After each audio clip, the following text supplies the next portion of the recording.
జిల్లాలో ఎన్నికల వేడి రాజుకుంది. జిల్లాలో నరసరావుపేట నియోజకవర్గం ఎంతో మంది రాజకీయ ఉద్దండులను అందించింది. పల్నాటి కోటగా పేరుగాంచిన ఈ సెగ్మెంట్ లో రాజకీయ సమీకరణలు సూపర్ ఫాస్ట్ గా మారిపోతున్నాయి. టీడీపీకి కంచుకోటగా పేరున్న నరసరావుపేటలో తాజా పరిణామాలు ఆ పార్టీకి ఇబ్బందిగా మారాయి. మొదటి నుంచి నరసరావుపేటలో కాసు కుటుంబానికి కోడెలకు మధ్య రాజకీయ వైరుధ్యం సాగుతోంది. దీంతో సార్వత్రిక ఎన్నికల్లో నరసరావుపేట నుంచి ఎవరు పోటీ చేస్తారనేది క్లారిటీ లేకుండా పోయింది. కాంగ్రెస్ కు పెద్ద దిక్కుగా ఉన్న కాసు కుటుంబాన్ని టీడీపీలోకి తెచ్చేందుకు ప్రయత్నాలు జరుగుతున్నట్లు వార్తలు వినిపిస్తున్నాయి. అదే జరిగితే కోడెలకు మొండి చేయి తప్పదనే ప్రచారం జరుగుతోంది. మాజీ మంత్రి కాసు కృష్ణారెడ్డి కుమారుడు కాసు మహేష్ రెడ్డిని నరసరావుపేట అసెంబ్లీ నుంచి బరిలోకి దింపేందుకు అధిష్టానం స్థాయిలో చర్చలు జరుగుతున్నాయి. కాసు మహేష్ ను నరసరావుపేట నుంచి, కోడెలను సత్తెనపల్లి నుంచి బరిలోకి దించుతారని ప్రచారం మొదలైంది.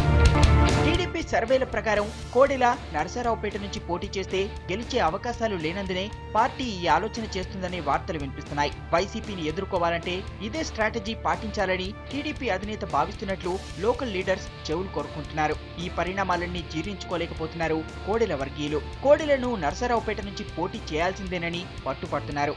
కోడెలను నరసరావుపేట నుంచి బరిలోకి దింపకపోతే పార్టీకి తీవ్ర నష్టం తప్పదని బహిరంగంగానే హెచ్చరిస్తున్నారు క్యాడర్. అధిష్టానం ఇక తప్పదు, కోడెల గారిని సత్తెనపల్లి నియోజకవర్గం పంపించాల్సిందంటే ఇక్కడ మాత్రం చాలా తీవ్రంగా పరిణామాలు ఉంటాయి.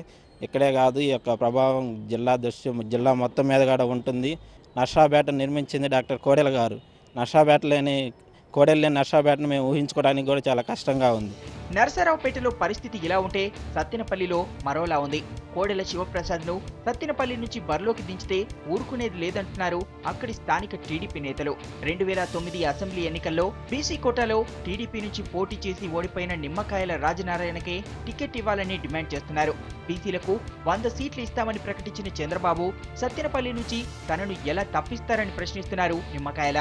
అక్కడి నుంచి కూడా 5 సంవత్సరాలు మీ అందరి సమక్షంలో పార్టీని బలోపేతం చేస్తూ మన జరిగినటువంటి సొసైటీ ఎలక్షన్స్ కానీ, సర్పంచ్ ఎలక్షన్ కానీ, తెలుగుదేశం పార్టీ ఏ విధంగా ఎన్నెన్ని వచ్చినాయి స్థానాలు వచ్చినాయి కూడా మీ అందరూ చూశారు. నామినేషన్ల పర్వం మొదలు కాకముందే నేతల టికెట్లలోని అధినేతలకు కంటి మీద కునుకు లేకుండా చేస్తున్నాయి. పార్టీకి సేవ చేసింది తానేనని అధినేతల వద్ద గోడు వినిపించుకుంటున్నారు ఆశావాహులు.